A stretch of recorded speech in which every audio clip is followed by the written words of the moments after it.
படம் பார்த்துட்டு வரேன். படம் பார்த்தீங்கன்னா ஒரு வில்லேஜ் பேஸ்ட் சப்ஜெக்ட். பட் அதுலேயே பார்த்தீங்கன்னா ஒரு பேங்க்குக்கு வந்து காசு ரீபே பண்ணக்கூடிய ஒரு விஷயம் இருக்குது. அதை தாண்டி வந்து முக்கியமான ஒரு விஷயம் வந்து ராபரி வந்து இந்த படத்தில் வந்து ரொம்ப ஒரு முக்கியமான ஒரு விஷயம். ஸோ யூஸ்வலாக இந்த ராபரி பேஸ்டான ஒரு படம் இருக்குன்னு வச்சுக்கோங்களேன், செம்ம இன்ட்ரெஸ்டிங்காக இருக்கும். பட் டேரக்டர் என்ன யோசிச்சாருன்னு தெரியல, இந்த படத்தை வந்து செம்ம ட்ரையாக எடுக்கணுங்கிற மாதிரி யோசிச்சிட்டாரு. ஸோ படம் வந்து பார்த்தீங்கன்னா ஒரு ரியலிசமாக ஒரு அந்த மாதிரி எடுக்கணுங்கிற பேரில் வந்து படத்தை டோட்டலாக ட்ரை ஆகிட்டாரு. ஸோ ஃபஸ்ட்டு ஒரு 10 மினிட்ஸ் 15 மினிட்ஸை தாண்டி படம் வந்து ஃபுல்லாக ஹெவி லேக் ஆயிடுச்சு. படத்தில் பார்த்தீங்கன்னா ஹீரோயின் வந்து மமிதா பைஜு இருக்காங்க. அவங்களாம் பார்த்தீங்கன்னா வந்து இன்னைக்கு லேட்டஸ்ட் ட்ரெண்டிங்கில் இருக்கக்கூடிய ஒரு ஹாப்பனிங்கான ஒரு ஹீரோயின். ஸோ அவங்களுக்கு வச்சுட்டு என்ன பண்ணியிருக்காருன்னா ஒரு 15-20 மினிட்ஸ் ஸ்டார்டிங்கில் வராங்க. அதுக்கப்புறம் படம் த்ரூ அவுட்டும் வந்து ஆளை காணும், ஏதோ ஒத்த சீன் வேறு வழியிலான்னு சொல்லிட்டு வச்சிருக்காரு, அவ்வளோதான். அவங்கள வச்சு இந்த லவ் சீக்வன்ஸும் கொஞ்சம் லென்த்தாக வச்சிருந்தாலே படம் வந்து உட்காந்து பார்த்துடலாம். 15 மினிட்ஸை தாண்டினதுக்கப்புறம் படம் வந்து ஹெவி லேகு. ஃபர்ஸ்ட் ஹாஃப்மே ஹெவி லேகு, செகண்ட் ஹாஃப்மே ஹெவி லேகு. படம் உட்காந்து பார்க்க முடியாத அளவுக்கு அவ்வளோ ஹெவி லேகு. தனுஷ் ஃபேன்ஸ் அவங்க ரசிக்க முடியும்னு பார்த்தா, சரி தனுஷ் ஃபேன்ஸ் இருக்காங்கன்னு சொல்லிட்டு அவர் ஒரு 4 ஷார்ட்ஸ் வச்சுருக்காங்க, ஒரு ஹீரோயிசம் ஷார்ட்ஸு. அதை தாண்டி அவங்களுக்கு ரசிக்கிறதுக்கு பெருசாக அந்த படத்தில் எதுவுமே இல்லை. ஒரு ஜென்ரல் ஆடியன்ஸுக்கு பார்த்தீங்கன்னா படத்து கூட கனெக்ட் ஆக முடியல. ஸோ அவங்களாலையும் வந்து ரசிக்க முடியல. இன்னொன்று இந்த படத்தில் மிகப்பெரிய ஒரு மைனஸ் என்னன்னா, கேஎஸ் ரவிக்குமாருக்கு வந்து ஒரு பெரிய கேரக்டர் கொடுத்துருக்காங்க. ஃபர்ஸ்ட் ஹாஃபில் ஒரு 1/2 ஹவருக்கு மேலேயே ஒரு 40 மினிட்ஸ்க்கு மேலே ஒரு மெயினாக வர்றாரு. பட் அவரோட ஆக்டிங்கில் எந்த குறையும் சொல்ல மாட்டேன். ஆனால் அந்தளவுக்கு அவர் ஆக்டிங்கில் வந்து கரெக்டாக தான் பண்ணியிருக்காரு. பட் அவர் லுக்கு வந்து என்ன பண்ணிட்டாங்கன்னா, அந்த பல் எடுப்பு வைக்கணுங்கிற மாதிரி பெருசாக பல்லெல்லாம் வச்சு அவரை பார்க்கும்போது ஒரு ஆர்டிஃபிஷியலான ஒரு ஃபீல் வந்து கொடுத்துருச்சு. ஸோ அதனாலே வந்து ஆடியன்ஸால் வந்து ஃபுல்லாக கனெக்ட் பண்ணி பார்க்க முடியல.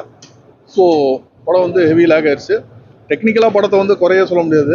ஜிவி பிரகாஷோட மியூசிக், பிஜிஎம் ரொம்பவே நல்லா இருந்துச்சு. படத்தில் வந்து சினிமாட்டோகிராஃபரு, ஆர்ட் டிபார்ட்மெண்ட்டு, காஸ்டியூம்ஸு எல்லாருமே வந்து ரொம்ப சூப்பராக வந்து ஒர்க் பண்ணியிருக்காங்க. கிட்டத்தட்ட பார்த்தீங்கன்னா கிட்டத்தட்ட ஒரு லேட் 80s ஏர்லி 90s ஒரு காலகட்டத்தை வந்து படத்தில் ரொம்ப சூப்பராக வந்து காமிச்சிருந்தாங்க. ஸோ டெக்னிக்கல் சைடு ஒரு குறையும் இல்லை.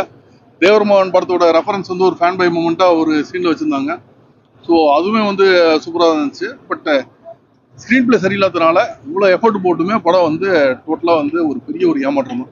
அப்போ நடந்த சம்பவங்கள் அடிப்படையில் இந்த படம் வந்த மாதிரி இருக்கு சில விஷயங்கள் விவசாயம் சம்பந்தப்பட்டது. இப்போ அது கனெக்ட் ஆகுமா மக்களுக்கு இப்போ இருக்கிற ஜென்ரேஷன்? இல்லை, இப்போ அந்த படத்தோட பேசிக் லைனே வந்து டோட்டலாக உல்ட்டா ஆயிடுவாங்க. ஸோ அது அந்த டைமில் அது உண்மையாக இருந்துச்சு இல்லைங்கிறது எனக்கு தெரில. ஒரு டிராக்டருக்கு லோன் வாங்கியிருப்பாங்க. லோன் வாங்கும் போது அவங்க விவசாய நிலம் ஒரு 8 ஏக்கரை வந்து அடகு வச்சுட்டு டிராக்டருக்கு லோன் வாங்கி லோனை திருப்பி கட்ட முடியாமல் தான் ஊரில் இருக்க எல்லா மக்களுமே வந்து கடன்காரனாக இருந்துட்டு பேங்க் வந்து நிலத்தை வந்து ஜப்தி பண்ணுங்கிற மாதிரி வராங்க. ஸோ இது இன்னைக்கு நடக்குமான்னு தெரியல. ஏன்னா ஒரு கார் வாங்குறீங்கன்னு வச்சுங்களேன், உங்களுக்கு கார் மேலே தான் லோன் இருக்கும். ஸோ லோன் நீங்கள் கட்டலைன்னா அந்த காரை தூக்கிட்டு போயிடுவோம். ஸோ ப்ராபபிளி ஒரு டிராக்டரும் ஒரு வண்டி தான். ஸோ ஒரு வண்டி மேலே தான் யூஸ்வலாக வந்து லோன் இருக்கணும். ஸோ அந்த ஒரு பேசிக் இந்த படத்தில் இருக்கிறதே வந்து இன்னைக்கு வந்து 100% கனெக்ட் ஆகாது. அன்றைக்குமே அது கரெக்டாக இல்லைன்னு எனக்கு தெரில. ஸோ ப்ராபபிளி இவங்க ரிசர்ச் பண்ணியிருப்பாங்கன்னு சொல்லிட்டு அதனால் அதை பற்றி நான் எதுவுமே பேசலை. பட் ஏன்னா டிராக்டர் எதுவுமே அவங்க ஜப்தி பண்ணல, வெறும் நிலத்தை வந்து ஜப்தி பண்ணணும் தான் வந்துட்டு இருக்காங்க. ஸோ இன்றைக்கெல்லாம் பார்த்தீங்கன்னா உங்களுக்கு என்ன வண்டியில் வாங்குறீங்க, ஒரு பைக் லோன் வாங்குறீங்கன்னா பைக் தான் வந்து அடமானம் வைப்போம். ஸோ அந்த ஒரு பேசிக் இதே வந்து இன்னைக்கு இதால். இன்னொன்று தனுஷ் போய் திருடுற விஷயம்லாம் பார்த்தீங்கன்னா இன்னைக்கு கொஞ்சம் கூட வந்து ரிலேட் பண்ண முடியாது. ஸோ ஒரு டேரக்டர் அந்த காலகட்டத்துக்கு போனோன்னா அன்றைக்கி சிசிடிவி கிடையாது, நிறைய விஷயம் டெக்னாலஜி கிடையாது, செல்ஃபோன் கிடையாது. ஒரு ட்ராக் பண்ணணுன்னா பிசிஓ பூத்துலேருந்து யாராவது கால் பண்ணுறாங்கன்னா போயிட்டு அங்கே ரீடெயில் அடித்து ட்ராக் பண்ணலாம். ஸோ அந்த காலகட்டம் அந்த டெக்னாலஜிக்கு ஏற்ற ஒரு ட்ராக்கிங் தான் இருந்துச்சு தவிர இன்றைக்கி நம்மளால் கம்பேரே பண்ண முடியாது. இன்றைக்கி வந்து இந்த படம் இரலவெண்ட். ஸோ 1990 நடந்த ஒரு சம்பவம்னு சொல்லிட்டு நீங்கள் தான் அப்படி தான் பார்க்கணும். இன்னைக்கு கண்டிப்பாக அது வந்து கனெக்ட் ஆகாது. எவ்வளோ ரேட்டிங் சார்? ஒரு 4 out of 10 கொடுக்கலாம்.